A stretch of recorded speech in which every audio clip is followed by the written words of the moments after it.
بسم اللہ الرحمن الرحیم۔ بڑھاپے کی محتاجی سے بچنا چاہتے ہیں تو حضرت محمد صلی اللہ علیہ وآلہ وسلم کی بتائی ہوئی یہ تسبیح پڑھو۔ محترم ناظرین، انسانی زندگی ایک سفر ہے جو بچپن سے جوانی اور جوانی سے بڑھاپے کی طرف مسلسل رواں دواں ہے۔ یہ دنیا دارالامتحان ہے جہاں ہر مرحلہ اپنے ساتھ آزمائش اور حکمتیں لے کر آتا ہے۔ جوانی میں انسان خود کو مضبوط، با اختیار اور خود کفیل محسوس کرتا ہے، مگر جیسے جیسے عمر بڑھتی ہے ویسے ویسے جوانی قوتیں کمزور ہونے لگتی ہیں، نظر دھندلا جاتی ہے، قدم لڑکھڑا جاتے ہیں اور بعض اوقات انسان دوسروں کا محتاج ہو جاتا ہے۔ یہی وہ مرحلہ ہے جسے بڑھاپا کہا جاتا ہے، اور یہی وہ وقت ہے جب انسان کو سب سے زیادہ سہارا، محبت اور توجہ کی ضرورت ہوتی ہے۔ لیکن افسوس کہ آج کے دور میں بڑھاپا اکثر تنہائی، بے بسی اور محتاجی کا دوسرا نام بن چکا ہے۔ وہی اولاد جس کے لیے انسان اپنی جوانی قربان کر دیتا ہے، بعض اوقات اسی بڑھاپے میں اسے بوجھ سمجھنے لگتے ہیں۔ یہ ایک تلخ حقیقت ہے کہ دنیا کی محبتیں اکثر وقتی ہوتی ہیں، مگر اللہ تعالیٰ کی رحمت اور اس کی پناہ ہمیشہ باقی رہتی ہے۔ اسی لیے اسلام ہمیں یہ سکھاتا ہے کہ ہم اپنی زندگی کے ہر مرحلے میں اللہ کی طرف رجوع کریں، خاص طور پر بڑھاپے کی کمزوریوں اور محتاجی سے بچنے کے لیے اس کی پناہ طلب کریں۔ قرآن پاک میں اللہ تعالیٰ نے انسان کی تخلیق اور اس کے مختلف مراحل کو بیان کرتے ہوئے فرمایا، ترجمہ: اللہ تعالیٰ وہ ہے جس نے تمہیں کمزوری سے پیدا کیا، کمزوری کے بعد قوت دی، پھر قوت کے بعد کمزوری اور بڑھاپا دیا۔ اسی طرح ایک دوسرے مقام پر ارشاد فرمایا، ترجمہ: اور تم میں سے کچھ وہ ہیں جو بدترین عمر یعنی نہیں بڑھاپے کی طرف لوٹا دیے جاتے ہیں۔ یہ آیات ہمیں یاد دلاتی ہے کہ بڑھاپا ایک فطری مرحلہ ہے، مگر اس کے اثرات سے بچاؤ اور آسانی کے لیے ہمیں اللہ تعالیٰ سے مدد مانگنی چاہیے۔ یہی وجہ ہے کہ نبی کریم صلی اللہ علیہ وآلہ وسلم نے اپنی امت کو ایسی دعائیں اور تسبیحات سکھائیں جو انسان کو بڑھاپے کی ذلت، محتاجی اور کمزوری سے محفوظ رکھتی ہیں۔ رسول اللہ صلی اللہ علیہ وآلہ وسلم کے سنت مبارکہ میں ہمیں بار بار یہ تعلیم ملتی ہے کہ انسان اللہ تعالیٰ سے ہر قسم کی کمزوری اور محتاجی سے پناہ مانگنے۔ ایک حدیث میں آتا ہے کہ نبی کریم صلی اللہ علیہ وآلہ وسلم یہ دعا کثرت سے پڑھا کرتے تھے، ترجمہ: اے اللہ، میں تیری پناہ مانگتا ہوں عاجزی، بے بسی، سستی، بزدلی، بڑھاپے اور بخل سے۔ ایک اور حدیث میں نبی صلی اللہ علیہ وآلہ وسلم نے فرمایا، پانی کو 5 چیزوں سے پہلے غنیمت جانو، اپنی جوانی کو بڑھاپے سے پہلے، صحت کو بیماری سے پہلے، مالدار کو محتاجی سے پہلے۔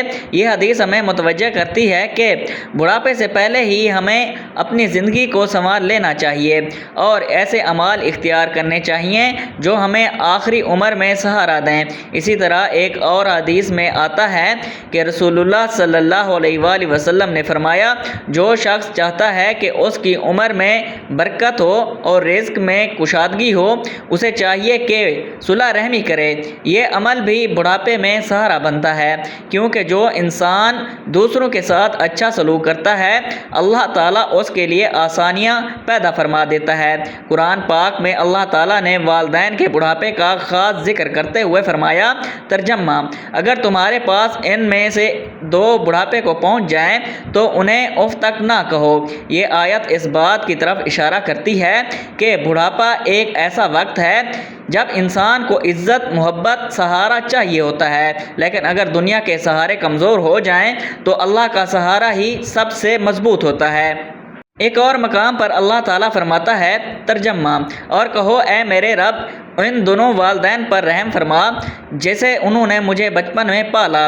یہ دعا میں نہ صرف والدین کے لیے سکھائی گئی ہے بلکہ یہ بھی سکھاتی ہے کہ رحم اور محبت کا تعلق اللہ کی رحمت سے جڑا ہوا ہے۔ اسی طرح ایک اور آیت میں اللہ تعالیٰ فرماتا ہے، ترجمہ: اور جو اللہ سے ڈرتا ہے، اللہ اس کے لیے نکلنے کا راستہ بنا دیتا ہے اور اسے وہاں سے رزق دیتا ہے جہاں سے وہ گمان بھی نہیں کرتا۔ یہ آیت واضح کرتی ہے کہ اگر انسان تقوی اختیار کرے اور اللہ کا ذکر کرے تو اللہ تعالیٰ اس کے بڑھاپے کو بھی آسان بنا دیتا ہے۔ اسلامی تاریخ میں ہمیں ایسی بے شمار واقعات ملتے ہیں جہاں اللہ کے بندوں نے ذکر و عبادت کے ذریعے بڑھاپے کو عزت اور سکون میں گزارا۔ حضرت علی رضی اللہ تعالی عنہ فرماتے ہیں کہ جس نے اپنی جوانی اللہ کی اطاعت میں گزاری، اللہ اس کے بڑھاپے کو آسان کر دیتا ہے۔ اسی طرح اولیاء اللہ کا یہ معمول رہا کہ وہ بڑھاپے میں بھی ذکر ان کے لیے سکون، طاقت اور سہارا بن جاتا تھا۔ اصل حقیقت یہ ہے کہ بڑھاپے کی محتاجی صرف جسمانی نہیں بلکہ روحانی بھی ہوتی ہے۔ جب انسان اللہ سے دور ہوتا ہے تو وہ اندر سے خالی ہو جاتا ہے اور یہی خالی پن اسے بے سکون اور بے چین کر دیتا ہے۔ لیکن جو شخص اللہ کے ذکر کو اپنا ساتھی بنا لیتا ہے اس کے لیے بڑھاپا بھی رحمت بن جاتا ہے، نہ کہ زحمت۔ اسی لیے نبی کریم صلی اللہ علیہ وآلہ وسلم نے ہمیں مختلف اذکار اور تسبیحات سکھائیں جن میں اللہ کی پناہ طلب کی جاتی ہے، اس کی رحمت مانگی جاتی ہے اور اس کی مدد کی درخواست کی جاتی ہے۔ یہ تسبیحات انسان کے دل کو مضبوط کرتی ہیں، ایمان کو تازہ کرتی ہیں اور انسان کو ہر قسم کی محتاجی سے بچانے کا ذریعہ بنتی ہیں۔ آج کے اس دور میں جہاں رشتے کمزور ہو رہے ہیں اور خود غرضی بڑھ رہی ہے، وہاں اللہ کا ذکر ہی ایک ایسا سہارا ہے جو کبھی ساتھ نہیں چھوڑتا۔ اگر انسان دل سے اللہ کو پکارے، اس کا ذکر کرے اور نبی کریم صلی اللہ علیہ وآلہ وسلم کی سکھائی ہوئی تسبیحات پر معمول بنا لے تو اللہ تعالیٰ اس کی زندگی میں برکت عطا فرماتا ہے، اس کے بڑھاپے کو آسان کر دیتا ہے اور اسے دوسروں کی محتاجی سے بچا لیتا ہے۔ لہٰذا اگر آپ واقعی بڑھاپے کی محتاجی، تنہائی اور بے بسی سے بچنا چاہتے ہیں تو آج ہی سے اللہ کے ذکر کو اپنی زندگی کا حصہ بنا لیے۔ وہ تسبیح جو نبی کریم صلی اللہ علیہ وآلہ وسلم نے سکھائی وہ صرف الفاظ نہیں بلکہ ایک خزانہ ہے، ایک حفاظت ہے اور ایک ایسا راز ہے جو انسان کو دنیا اور آخرت دونوں میں کامیابی عطا کرتا ہے۔ یہی وہ راز ہے جسے سمجھ کر انسان اپنی زندگی کو سنوار سکتا ہے، اپنے بڑھاپے کو عزت بخش سکتا ہے اور اللہ کی رحمتوں کا مستحق بن سکتا ہے۔ محترم ناظرین، حضرت بلال حبشی رضی اللہ تعالی عنہ پاک کے بزرگان بندے تھے۔ آپ کی آواز دلکش اور پرسوز تھی کہ جب آپ اذان دیتے تو دلوں میں ایمان کی روشنی بھر جاتی۔ آپ نبی کریم صلی اللہ علیہ وآلہ وسلم کے قریبی ساتھی شمار ہوتے تھے اور آپ کو نبی کریم صلی اللہ علیہ وآلہ وسلم کی بے حد محبت حاصل تھی۔ آپ نماز کے پابند اور اللہ پاک کی یاد میں ہمیشہ مستغرق رہتے تھے، ذکر و اذکار اور تسبیحات میں ہمیشہ مصروف رہتے تھے۔ آپ کا دل اللہ پاک کی محبت سے معمور تھا اور آپ کی زبان پر ہمیشہ اللہ پاک کا ذکر رہتا تھا۔ آپ کی زندگی سادگی، تقوی اور پرہیزگاری کا بہترین نمونہ تھی۔ آپ کو دین اسلام سے بے پناہ محبت تھی اور آپ نے اپنی پوری زندگی اللہ اور اس کے رسول صلی اللہ علیہ وآلہ وسلم کی اطاعت میں بسر کی۔ امیہ بن خلف جو کہ مکہ کا ایک بڑا سردار تھا، جو بلال رضی اللہ تعالیٰ عنہ کا مالک تھا، وہ ظالم بھی تھا اور متکبر بھی۔ حضرت بلال رضی اللہ تعالیٰ عنہ اس کے جانوروں کو پانی پلاتے، اس کے لیے سامان اٹھاتے، اس کے لیے بازار سے خریداری کرتے اور رات کو تھک ہار کر کسی دروازے کے باہر سو جاتے۔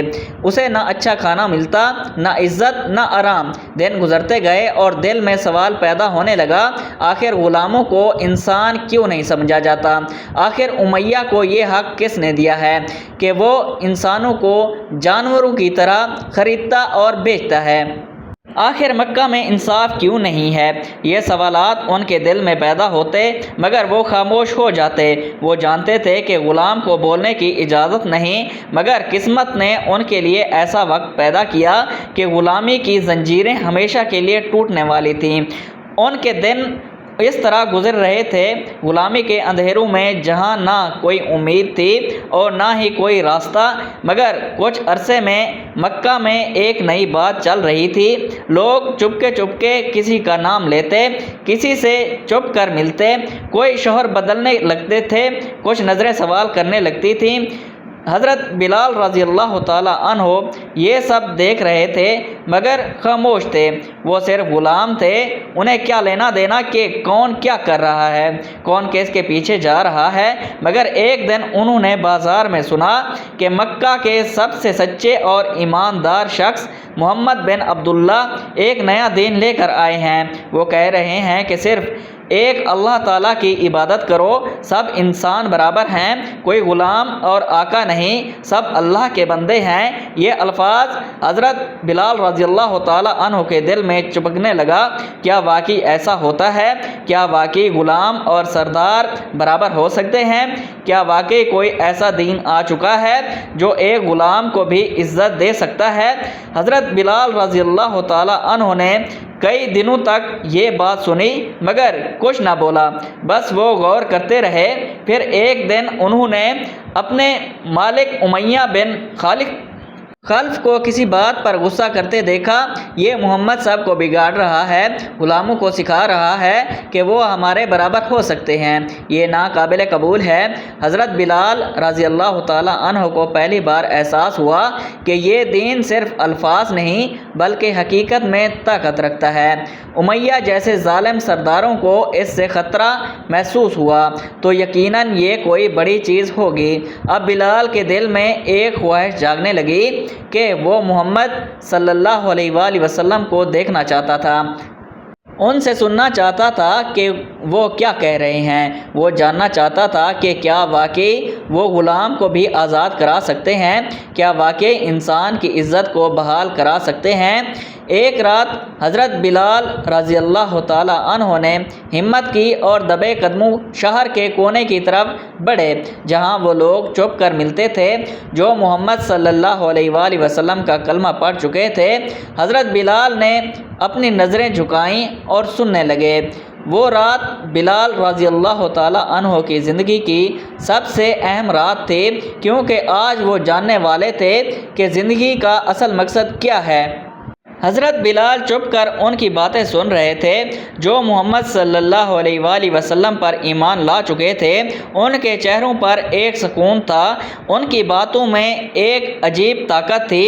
وہ کہہ رہے تھے کہ اللہ کے سوا کوئی معبود نہیں، سب انسان برابر ہیں اور اصل عزت اسی کی ملے گی جو اللہ سے ڈرے، نہ کہ اسے جو زیادہ مالدار ہو یا کسی بڑے قبیلے سے تعلق رکھتا ہو۔ یہ الفاظ حضرت بلال کے دل میں تیر کی طرح لگے۔ غلامی میں پیدا ہونے والے ایک شخص کے لیے یہ سب کچھ نیا تھا۔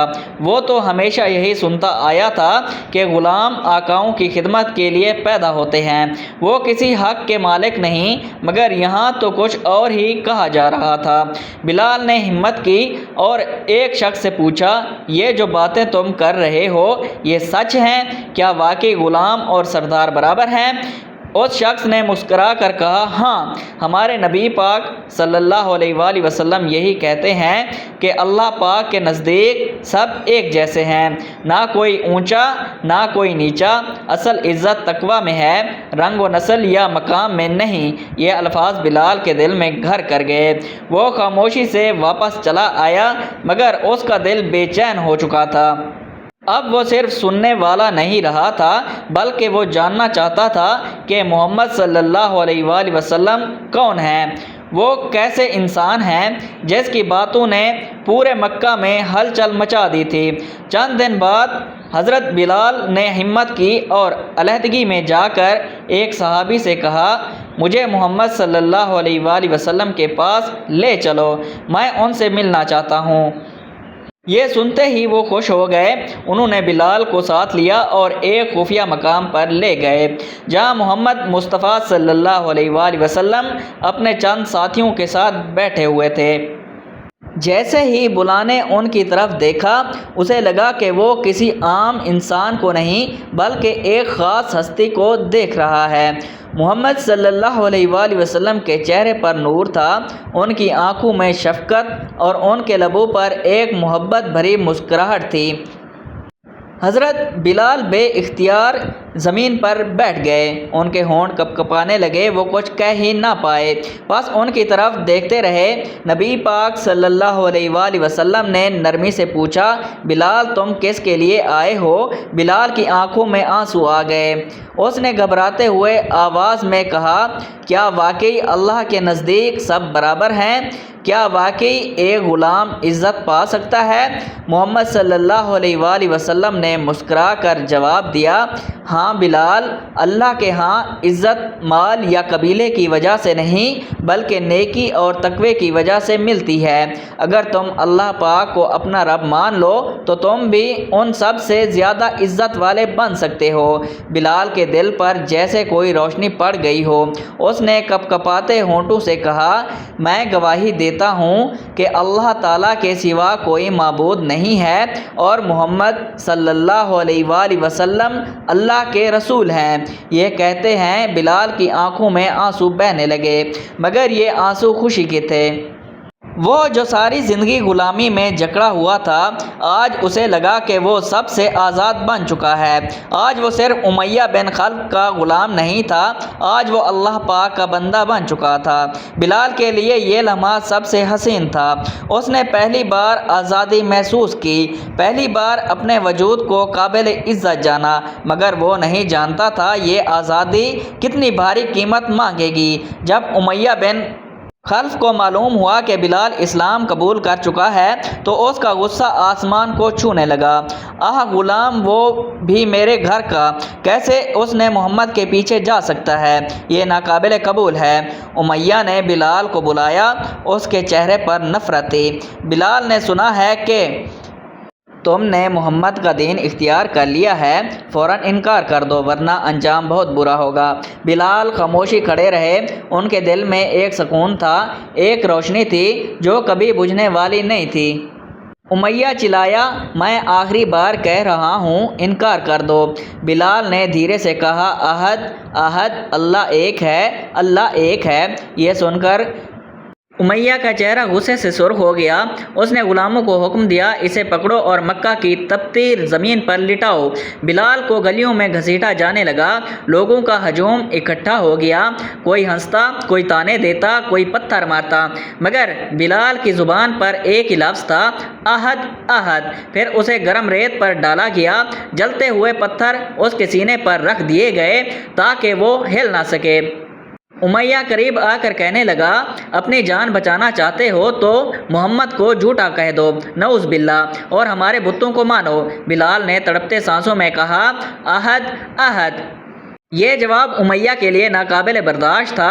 اس نے اور سختیاں بڑھا دیں، بلال کو کوڑے مارے گئے، گلے میں رسی ڈال کر گلیوں میں گھسیٹا گیا، مگر اس کی زبان وہی بولتی رہی، احد احد۔ یہ ظلم کئی دنوں تک جاری رہا، مگر بلال ڈٹا رہا۔ جب صحابہ کرام نے یہ منظر دیکھا تو ان کے دل ہل گئے۔ یہ وہی بلال تھا جو کل تک ایک غلام تھا، مگر وہ ایمان کے سب سے اونچے درجے پر تھا۔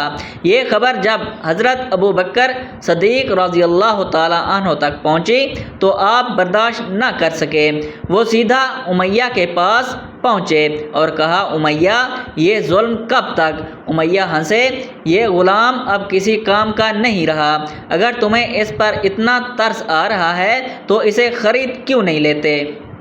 حضرت ابو بکر صدیق رضی اللہ تعالیٰ عنہ نے فوراً کہا، میں اس غلام کو خریدتا ہوں، جو قیمت مانگو گے میں دوں گا۔ امیہ نے زیادہ قیمت مانگ لی، مگر حضرت ابو بکر صدیق رضی اللہ تعالیٰ عنہ نے بنا کسی بحث کے رقم ادا کر دی۔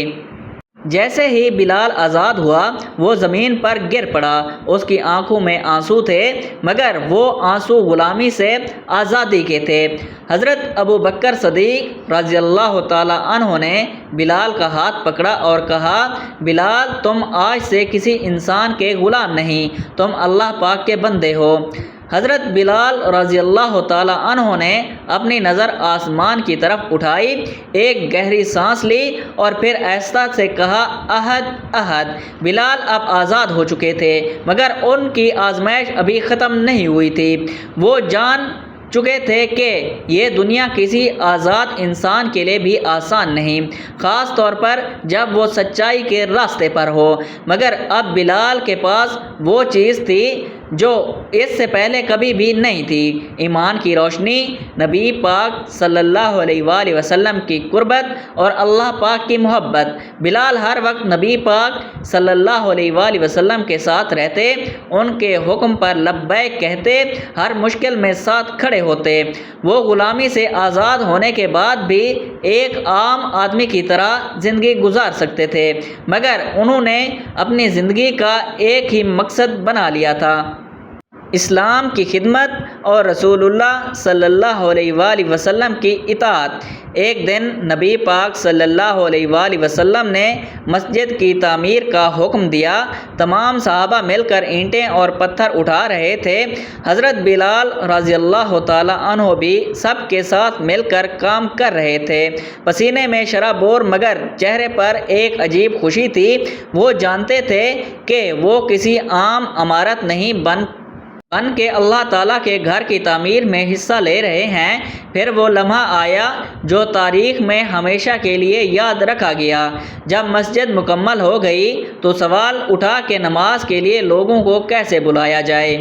کوئی صحابہ نے مشورہ دیا نہ کوس بجایا جائے، کچھ نے کہا آگ جلائی جائے، مگر نبی کریم صلی اللہ علیہ وآلہ وسلم نے خواب میں خاص الفاظ سنے، وہ الفاظ جو قیامت تک نماز کے لیے گونجیں گے، وہ الفاظ جو اللہ پاک کی طرف بلانے کا سب سے خوبصورت ذریعہ بنیں گے۔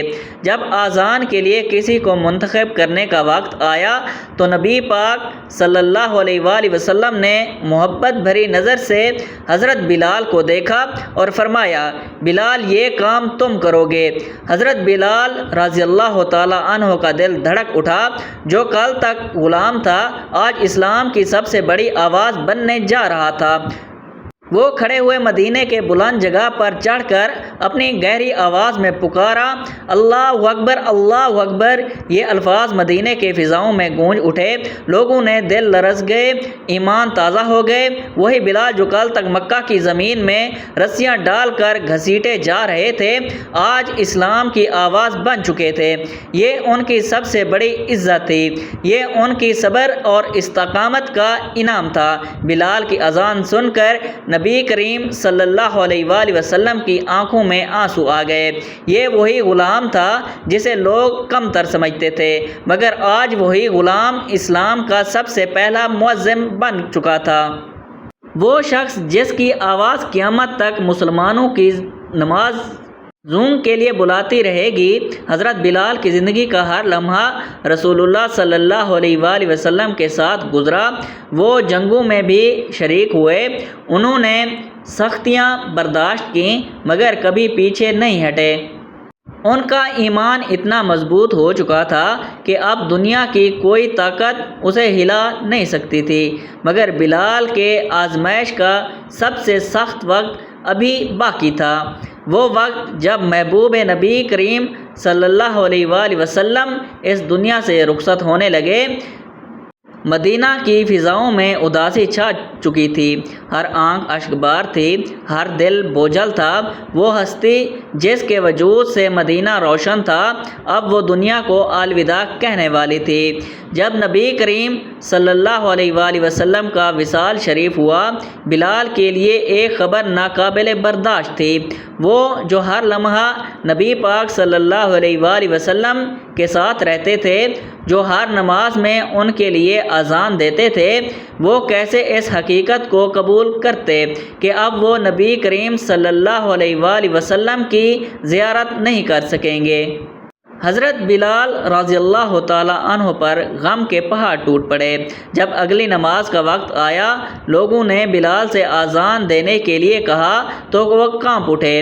انہوں نے مدینہ کی فضاؤں میں اپنی آواز بلند کی، اللہ اکبر، اللہ اکبر، لیکن جب وہ اشہد ان محمد رسول اللہ پر پہنچے تو ان کے ہونٹ کپ کپانے لگے، آنکھوں سے آنسو جاری ہو گئے اور مزید نہ بول سکے۔ نبی پاک صلی اللہ علیہ وآلہ وسلم کا نام نام لیتے ہی ان کا دل ٹوٹ گیا، ان کی آواز بیٹھ گئی اور وہ آذان مکمل نہ کر سکے۔ یوں پورا مدینہ رونے لگا، ہر شخص پر غم کی لہر چھا گئی۔ حضرت بلال رضی اللہ تعالیٰ عنہ نے فیصلہ کر لیا کہ وہ اب مدینہ میں نہیں رہ سکتے۔ ہر گلی، ہر راستہ، ہر جگہ انہیں نبی پاک صلی اللہ علیہ وآلہ وسلم کی یاد دلاتی تھی۔ انہوں نے حضرت ابو بکر صدیق رضی اللہ تعالیٰ عنہ سے درخواست کی کہ انہیں کسی اسلامی لشکر کے ساتھ جہاد کے لیے بھیج دیا جائے۔ حضرت ابو بکر صدیق رضی اللہ تعالیٰ عنہ نے بلال کو روکنے کی کوشش کی، مگر بلال نے کہا، میں وہ نہیں بن سکتا جو میں رسول اللہ صلی اللہ علیہ وآلہ وسلم کے ساتھ تھا، اب میرا مدینہ میں دل نہیں لگتا۔ چنانچہ بلال رضی اللہ تعالیٰ عنہ مدینے سے چلے گئے اور وہاں جہاد میں حصہ لیتے رہے، مگر ان کا دل ہمیشہ مدینہ کی یاد میں تڑپتا رہا اور نبی پاک صلی اللہ علیہ وآلہ وسلم کی محبت میں اتنے سرشار تھے کہ ان کے بغیر کسی چیز میں دل نہ لگتا۔ محترم ناظرین، حضرت انس بن مالک رضی اللہ تعالیٰ عنہ روایت کرتے ہیں کہ نبی پاک صلی اللہ علیہ وآلہ وسلم نے ارشاد فرمایا کہ اس دعا کو پڑھنے سے انسان سستی، کمزوری، بزدلی اور بڑھاپے کی مشکلات سے محفوظ رہتا ہے، اس کی دنیا اور آخرت سنور جاتی ہے اور اس کی قبر کی منزلیں آسان ہو جاتی ہیں۔ نبی کریم صلی اللہ علیہ وآلہ وسلم نے ہمیں یہ دعا سکھائی جو ہمیں دنیا و آخرت کی آزمائشوں سے بچانے کا ذریعہ بن جاتی ہے۔ اس دعا کو ہر مسلمان اپنی زندگی کا حصہ بنا لے تاکہ اللہ تعالیٰ کی رحمت اور حفاظت میں رہے۔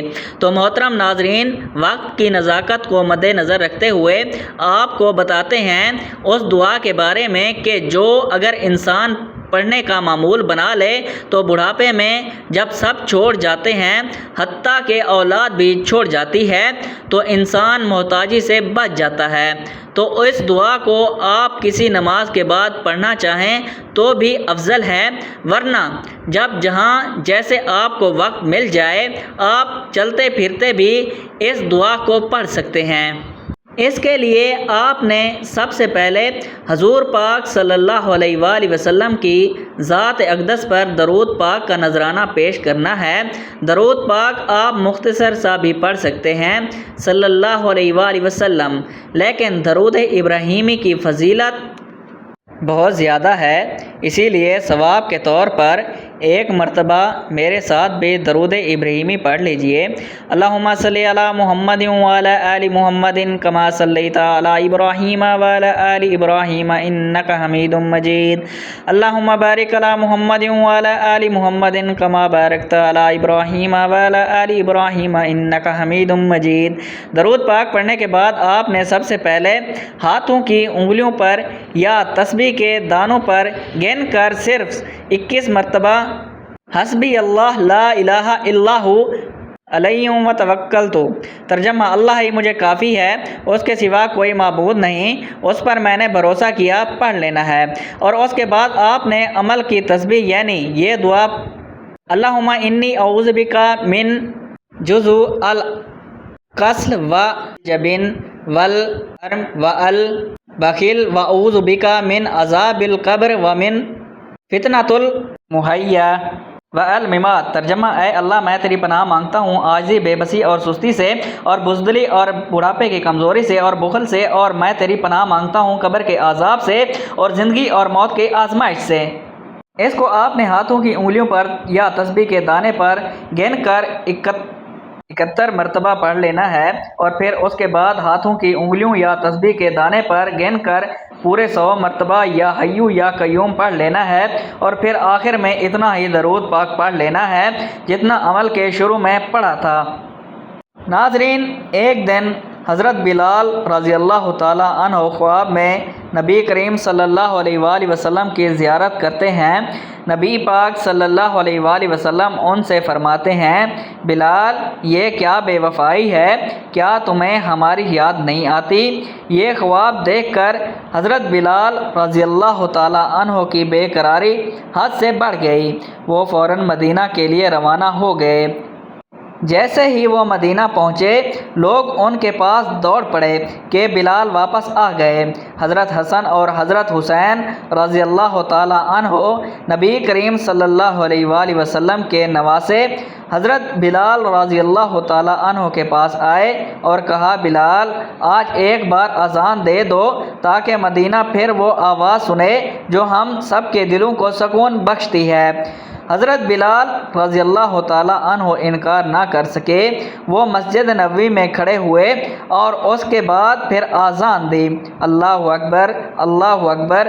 پورا مدینہ لرز اٹھا، لوگ اپنے گھروں سے باہر نکل آئے، ہر آنکھ اشکبار ہوئی، ایسا لگ رہا تھا جیسے نبی کریم صلی اللہ علیہ وآلہ وسلم واپس آ گئے ہوں، جیسے وہی مدینہ کا خوبصورت وقت لوٹ آیا ہو۔ حضرت بلال رضی اللہ تعالیٰ عنہ کی اذان سن کر ہر شخص رو رہا تھا، اور جب انہوں نے اشہد ان محمد رسول اللہ کہا تو مدینہ میں بکا مچ گئی۔ لوگوں نے گریہ کیا جیسے ابھی نبی پاک صلی اللہ علیہ وآلہ وسلم کا وصال شریف ہوا ہو۔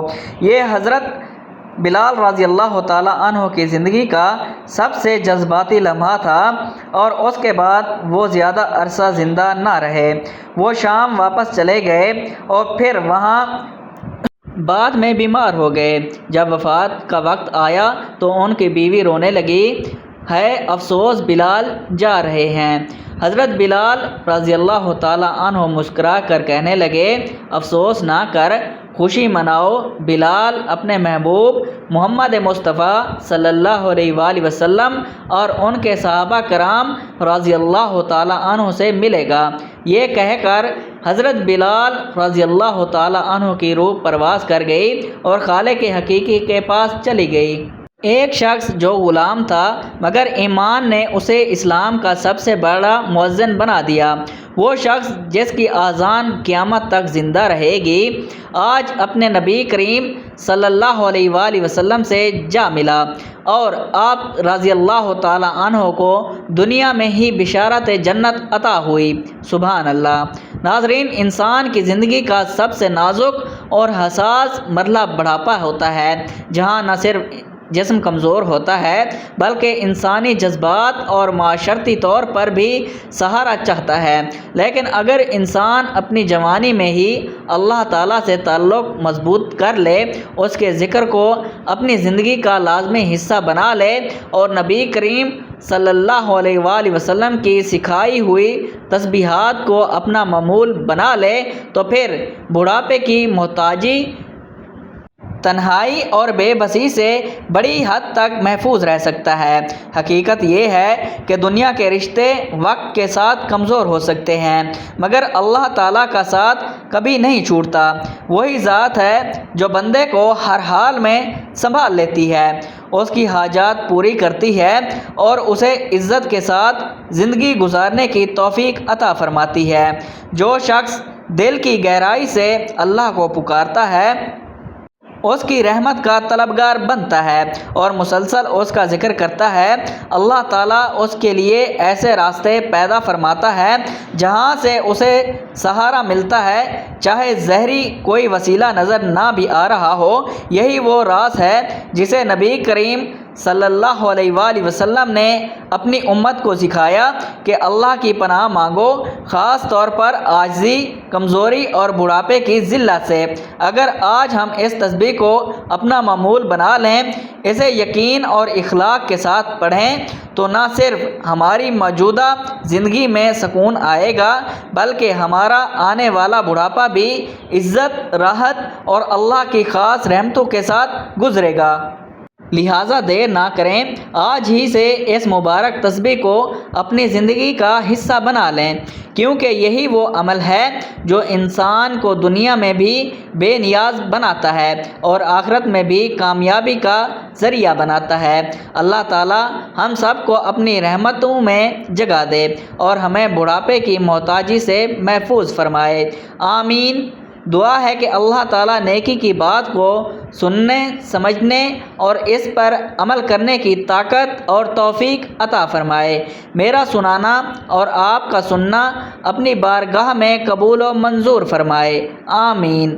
ناظرین، آخر میں گزارش ہے کہ اللہ تعالیٰ کے 99 بابرکت ناموں میں سے کوئی ایک نام لکھ کر کمنٹس میں ضرور شیئر کریں۔ اللہ تعالیٰ ہم سب کا حامی و ناصر ہو، آمین۔ جزاک اللہ۔